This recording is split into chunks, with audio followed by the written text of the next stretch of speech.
itu iso ngendeke vampir loh.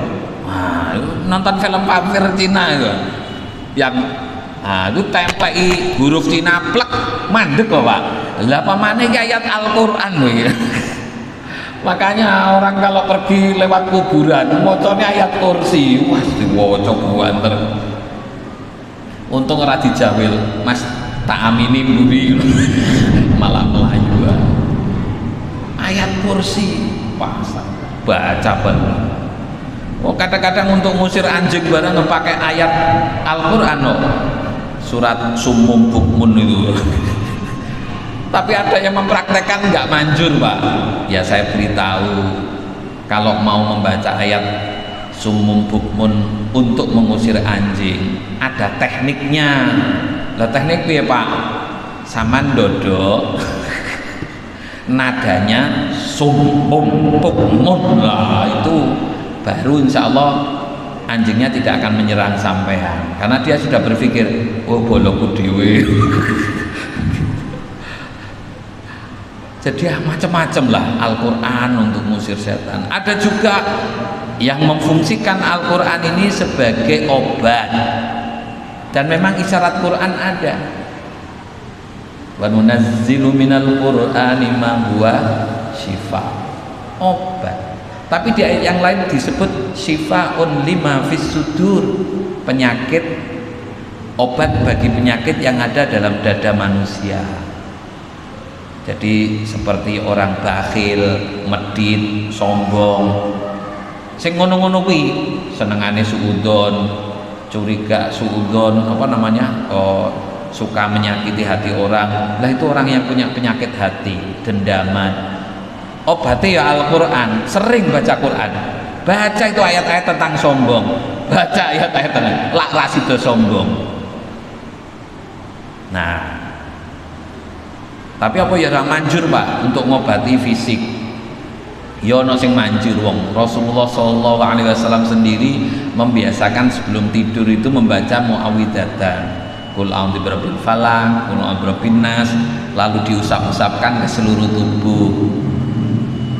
Itulah yang namanya ruqyah. Meruqyah diri sendiri itu bisa dilakukan. Tapi ya jangan terlalu ekstrim. Duwe penyakit panu, Al-Qur'ane digunting celupe banyu terus digawe sabun, itu kan yo ekstrim. Nah, tidak seperti itu. Ada juga yang memanfaatkan Al-Qur'an sebagai sarana untuk menidurkan orang. Ninah lugu. Dadi lek wis sumpek pikirane suntuk, stelke sudes, stelke surem, apa stelke matrut, bacaan Qur'annya itu. Wailul likulli humazatil lumazah alladzi jama'a malahu wa 'addada. Karena nadanya rada kalem ngono sese turu. Nah, itu namanya Al-Qur'an untuk menidurkan. Walaupun ayatnya tentang kiamat, ya sik iso turu. Al-Qari'ah mal-Qari'ah.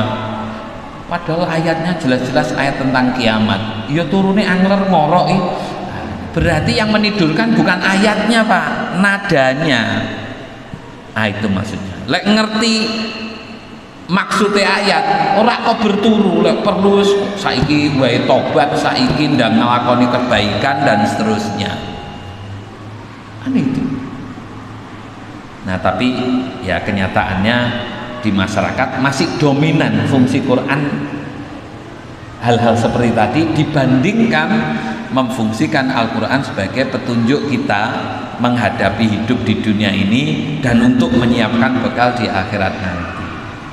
Nah, oleh karena itu Bapak Ibu, kita mengajak mari kita tingkatkan kualitas dari membaca Qur'annya itu. Membaca Quran itu bertingkat. Tingkat yang paling rendah itu ya membunyikan, sarana zikir.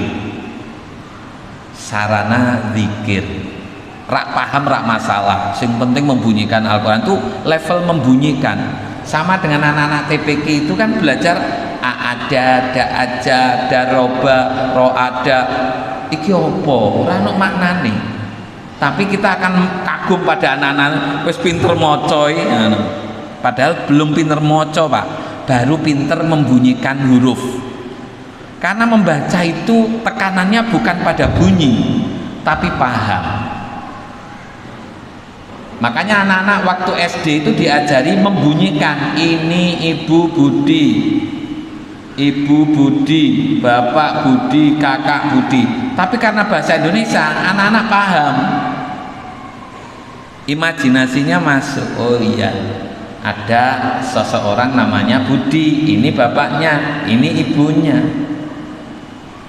Nah, kalau bahasa Arab, orang sing nyantol belas.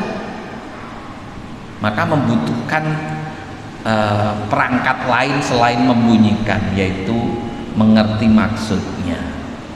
Nah, oleh karena itu level yang pertama ini dalam bahasa Quran disebut at-talaffuz wa ma talfil. Jadi melafalkan itu, membunyikan huruf-huruf itu namanya talaffuz. Tingkatan yang lebih tinggi dari talaffuz namanya qiraah. Qiraah itu maksudnya baca paham. Tapi kita sering menerjemahkan qiraah itu membunyikan dengan lagu. Ya man turajjah inna jati wala aru. Itu syair padahal, butuh Al-Quran. Malah sekarang malah digawe dolanan itu kan ada mari ngopi kapal api,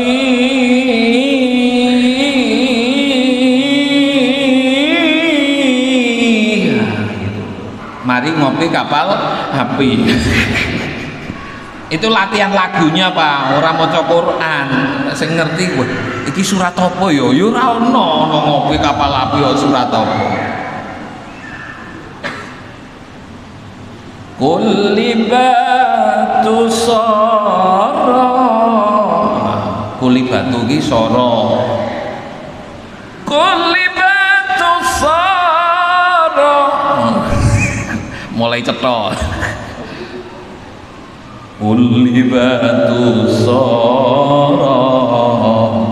Lek latihan lagu, kita dulu kalau latihan qiraah itu pakainya syair, jadi ora dolanan ayat Al-Qur'an, syair-syair. Lagi malah ndablek meneh, ngopi iso dilagoke. Lagu ini lagu lagu Rosta apa lagu Sika apa lagu Nahawan iso kabeh. Nah, itu ada nadanya. Nah, ada pilihan. Jadi itu bukan itu sebenarnya. Qiraah itu ya baca paham. Seperti bapak-bapak baca koran, bunyinya nggak kedengaran, tapi ngerti. Makanya jangan kaget waktu haji di sana ada orang Mesir baca Quran ora ono suarane. Lah wong Indonesia delok wong nyekel Quran tapi ora ono suarane. Ora iso maca Quran ya. Ora iso maca Quran. Wong Mesir di Paido ora iso maca Quran karena nggak dengar suaranya. Padahal orang Mesirnya itu mantuk-mantuk. Karena bahasanya diulang-ulang paham. Lah sementara yang sebelahnya ya bunyi tapi malah diseneni ganggu wong. Likal kitabu la raiba fi. Aku mesti ditablek, Mas. Jangan ganggu sama orang Mas. Lagi wong ora ngerti ngilokne sing wis ngerti. Loh, kalau yang sudah levelnya qiraah baca paham, Pak, ya Quran ini mau dipendeliki ngene, guys.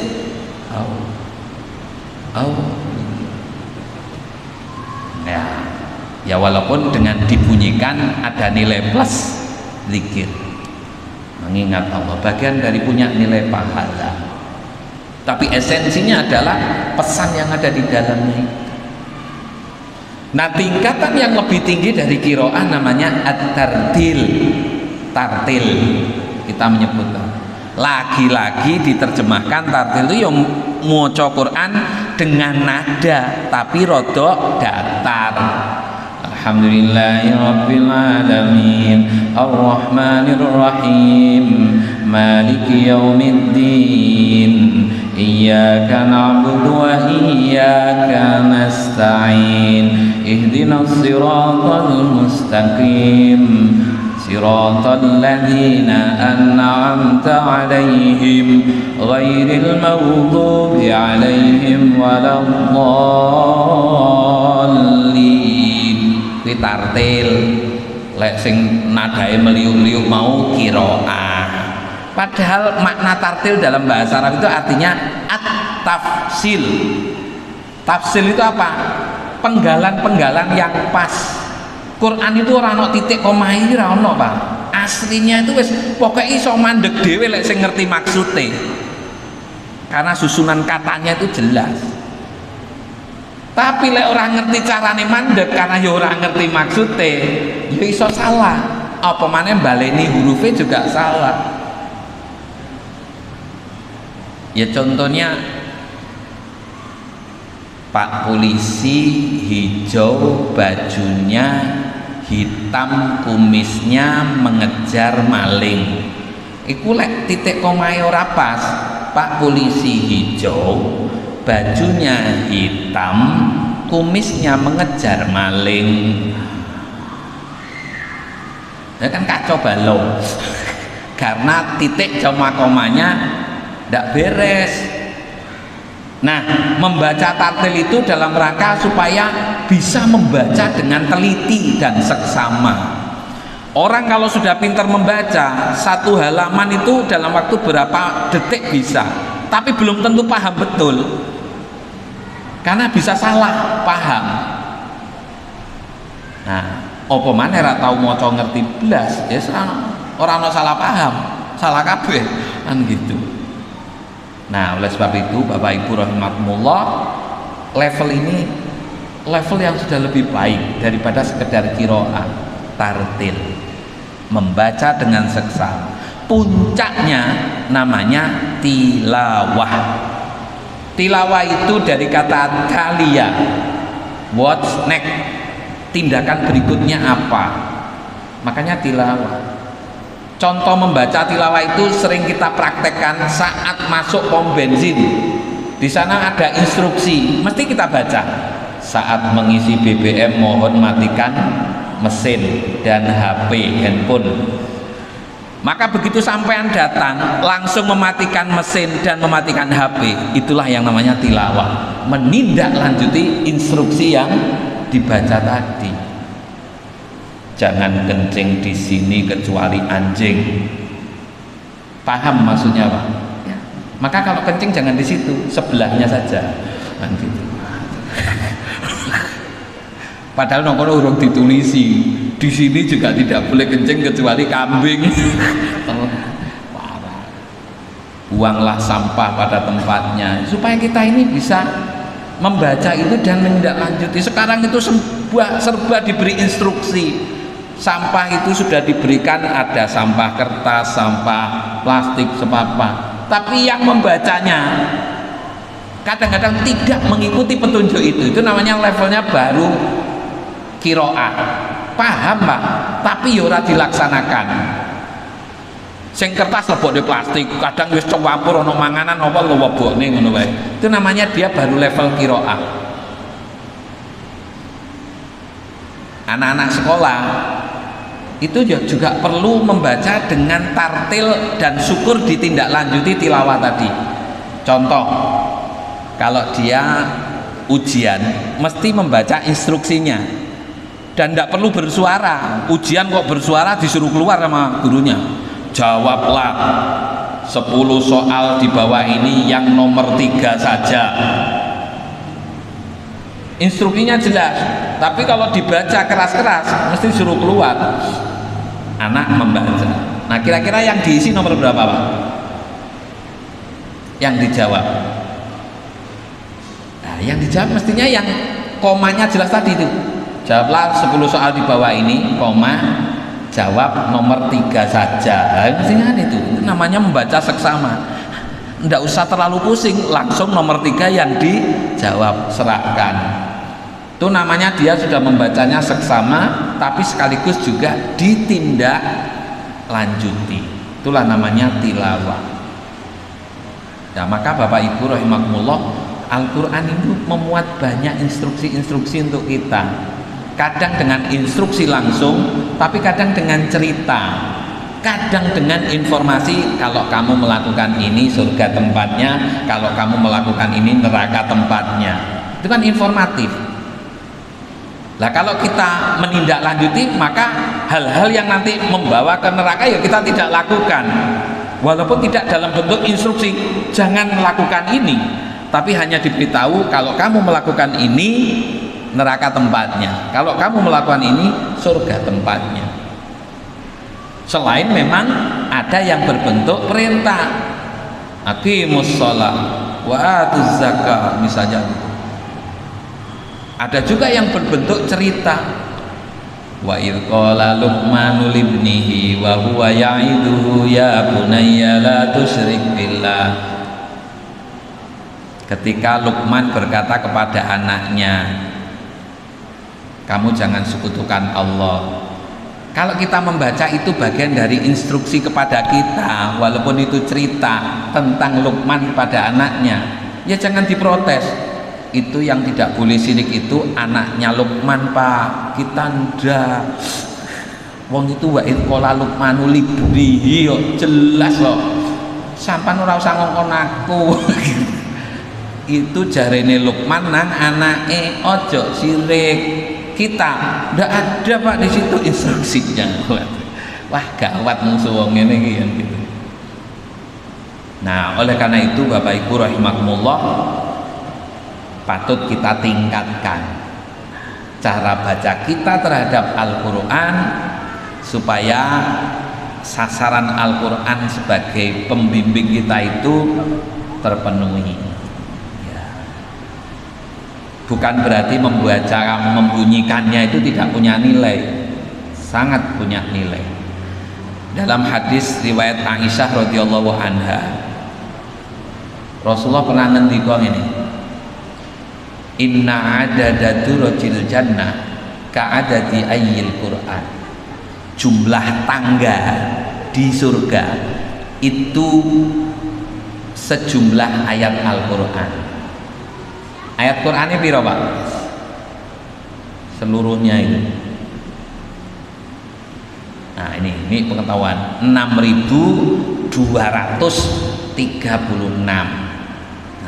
Dhisik senengane krungune 6666. Terus tambahane saka ngendi gitu lho. Lho padahal jumlahe iso diitung. Sampeyan delok dhewe. Al-Fatihah ana 7, Al-Baqarah ana 283. Kemudian surat Al-Imran berapa? Ada jumlahnya. Hitung nganggo Excel wis ben ketemu. Lah kita ini seringkali hanya jarine. Itu karena dulu belum ada penomoran ayat, makanya ya sekitar itu. Gampangnya piro? 6666 lah. Coba. Bareng digoleki wangele ra karuan. Ya.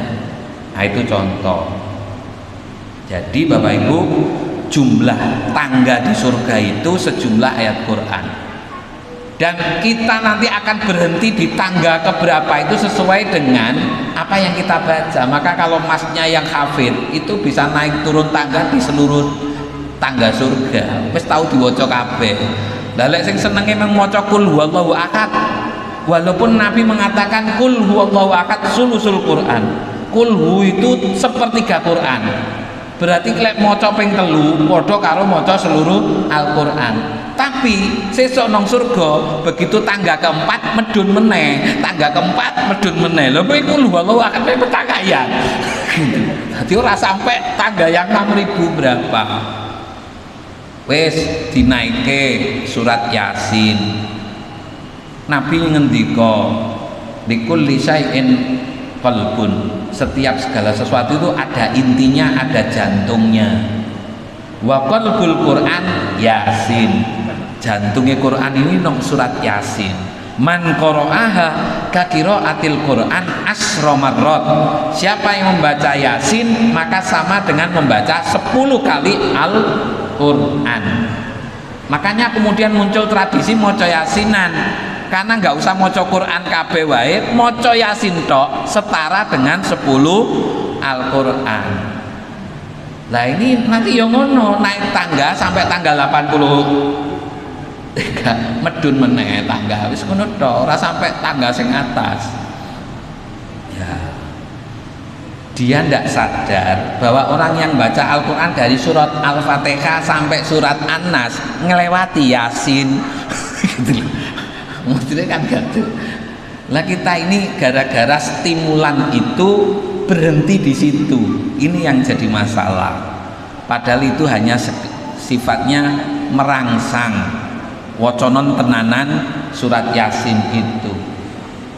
Bapak Ibu, kalau kita membaca surat Yasin itu intinya kan menjelaskan siapa nanti sing selamat, sapa sing sesuk cilaka. Ya wis kuwi intine nek jerone. Lah kita mau di posisi mana? Dan kalau kita membaca seluruh Al-Qur'an, intinya ya juga itu. Makanya kan ihdinas siratal mustaqim dirangkum di Al-Fatihah itu, tunjukkan kami ke jalan yang lurus. Apa? Jalan orang yang kau beri nikmat, itu yang selamat. Walad dolin, bukan jalan orang yang sesat. Wairil maghdubi alaihim walad dolin. Intine mek loro kuwi. Quran itu seluruhnya isinya memberitahu ini loh, jalan menuju surga, jalan menuju neraka, jalan menuju bahagia, jalan menuju sengsara. Begitu maca Yasin tok wae isine ya kuwi, wong maca Fatihah wae ya isine kuwi. Nah, tetapi kan tidak tahu banyak uraian cabang-cabang di dalamnya. Endi sing halal, endi sing haram. Bagian dari untuk mencapai bahagia sampai akhirat, sengsara sampai akhirat itu gara-gara kita mengabaikan ketentuan yang di dalam Al-Qur'an. Padahal itu adanya di surat Al-Maidah, adanya di surat Al-An'am, adanya di surat mana lagi. Jadi tidak cukup hanya mengandalkan surat tertentu kemudian selesai. Maka baca Quran itu ya keseluruhannya.